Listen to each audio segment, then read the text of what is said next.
We are right out front of the Sand Dunes Resort. I'm here with Matt Fries. He's got a 3-bedroom, 2-bathroom ocean view condo that made $20,000 in profit just this past year. In the last 8 years, in the previous election year, did you see the same kind of thing at all? Well, that was tough because that was a COVID year, right? There you go. And so, so there's no fair data basically on the table. Right, because what happened during the COVID year, I don't know if you remember this, but Airbnb or Myrtle Beach banned rentals for about 60 days. Wild, right? Because they didn't want people traveling. Yeah. So it wasn't very long. No, it was about 45. Some 45, places were a lot longer. Yeah. So it was about 45 or 60 days, which at first I got a little nervous, but all of a sudden there was a burst of people that came afterwards. No doubt. Everybody got out of their houses and they were like, please let me travel somewhere. And so, yes, I had a 2-month dip, but then after that, the rental numbers were out the roof. Yeah, in fact, Myrtle Beach broke rental revenue records. I think 2 years following COVID. Right. Yeah, it was nuts. So, I mean, like, just throw out a number. What did you see post-COVID, like on a 3-bedroom unit? See, I can't remember. All I remember is even with the 2 months I couldn't rent, because luckily it wasn't, and I doubt that'll ever happen again. But Lord willing, it will not happen again. But afterwards, when I read my numbers for that year in full, I was higher than the year before, and then the year after was even higher. Yeah, wonderful. All right, now let's dive into, just real quick, we're going to change gears, guys. Let's talk through Renaissance Tower. Now, Renaissance Tower is the condemned building, the place where investors don't go to invest, the place that there's all kinds of, everybody's oohing and ahhing in our market about Renaissance Tower. Now, I'm talking to Matt off camera. We're having lunch. We're chatting. And he mentions to me, oh, I get deals done at Renaissance Tower. And I'm like, what? Right. Hold on. Now, if you don't know this, guys, Matt is a lender. If you're interested in getting a loan, get in contact with me. Homestead, Heritage, Mortgage, it's right there. You can look in the description below and find his contact information. And for anybody that has lower credit, he does rescores. He can get you approved. He's your guy. But interestingly to me, he's financing investors that are buying in Renaissance Tower. Now, I tell my investors not to buy at that place. So it all started when I had one person that came to me, wanted to buy at Myrtle Beach Resort, not in Renaissance Tower. They wanted to buy at Building A. And she was actually buying as a primary, and every other lender told her no. And I said, well, look, I'm willing to, because at this time there was a litigation pending. And so a lot of lenders won't deal with litigations. We deal with litigations all the time. A lot of times at Beach Colony, I'm the go-to lender there because nobody wants to deal with that litigation going on there. And speaking of Beach Colony, there's some really high gross rental incomes. Oh yeah, at Beach Colony. Oh yeah. You would be shocked how much money those units are bringing in. Yeah, I just closed a couple units there. Okay, yeah. And after you finish, I want to talk to you just for a second on Dunes Village. I want to get your take on Dunes or Resort. Yeah. So we'll circle around to that. Yeah. But so this lady wanted to buy at Myrtle Beach Resort, Building A. Myrtle Beach Resort it's basically part of Renaissance Tower. Yeah, Renaissance Tower is part of it. I mean, I'm trying to make sure that they get it. So it's several different buildings over there, but one of those buildings were recently condemned. Right. So the whole place has got like a stigma right now. Well, and the whole place has a litigation because of this one building.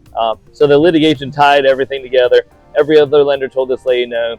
I said, hey, tell you what, I'm willing to try.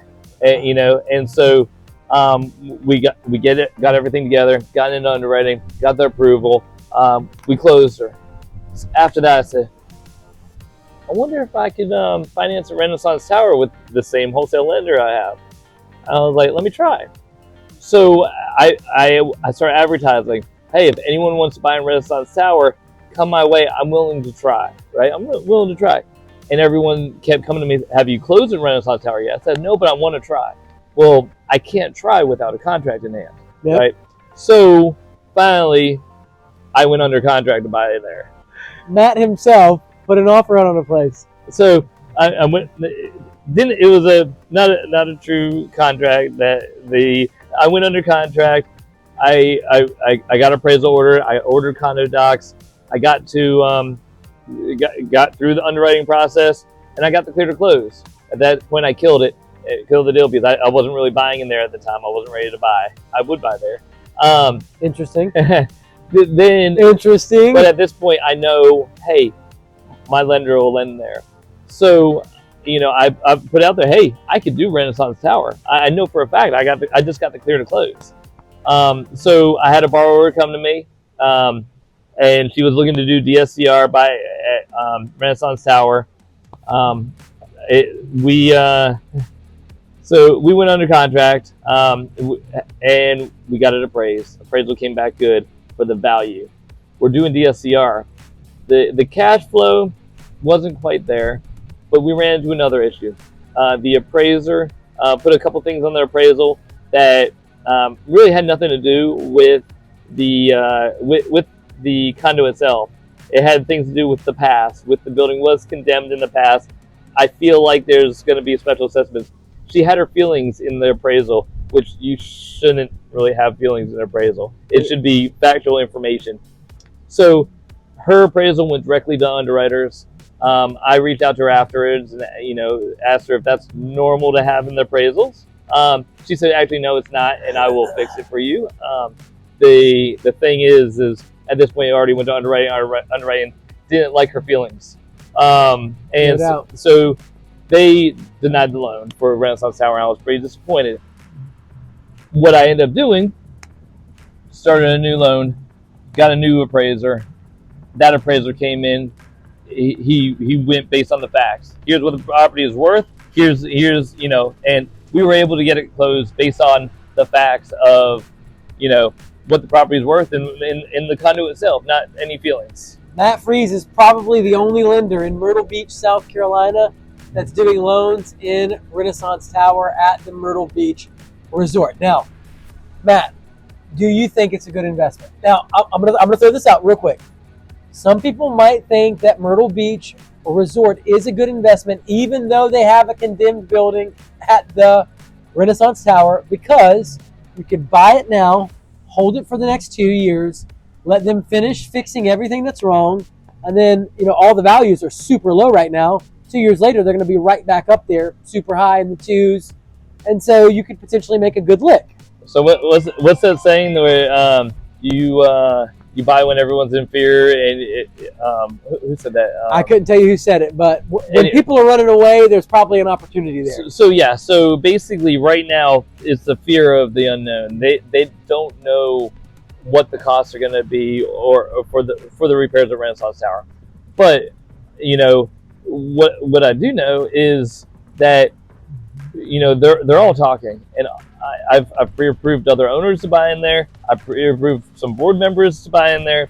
There's a reason people are buying in there, and that's because they're on sale right now. They are on sale, and they're super cheap. When the dust settles, right? Like if they, the repairs that are being done there, if they're financed, and to say they decide to finance them over 30 years, yeah, it's going to be such a small payment to the owners. It might make sense just to keep the property and rent it. But once that's finalized, then everyone's going to start buying there. We had a shift change just to let you know. We're all good, man. So if you need something, let me know. Thank you. So the thing is, once the unknown is gone, once the fear is gone, the values are going to spike, because right now they're 50% off. Yeah. At least. Yeah. Yeah. So I would buy there. Look at that. You're hearing it right from Matt Fries. Right out of his mouth. And he does own 11 other oceanfront condos. He is very much an oceanfront condo investor. And he's saying Myrtle Beach Resort might make an attractive investment. And in fact, you were just telling me somebody got a deal for $75,000 in there. Yeah. We were. So I don't recommend going under $100,000. No doubt. This deal, I think it was $75,000.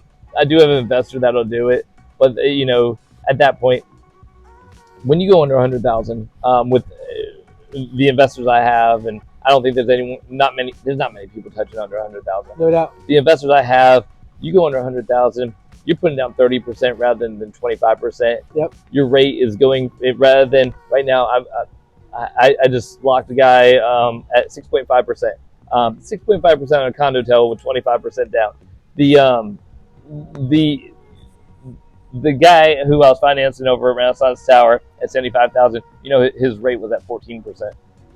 Right. So because the loan was so low, right? Because it was so low. For this investor to make it worth their time, yeah, and nobody else is doing it, they can charge whatever they want. Yeah. So, honestly, I did try to talk the investor out of it, because rather than putting 30% down on 70,000, they'll put $25,000 down on $150,000. Get a nicer place. Right. It's gonna rip better and everything else. And now your overhead's smaller because your interest rate is half of what he's taking us to school right now, guys.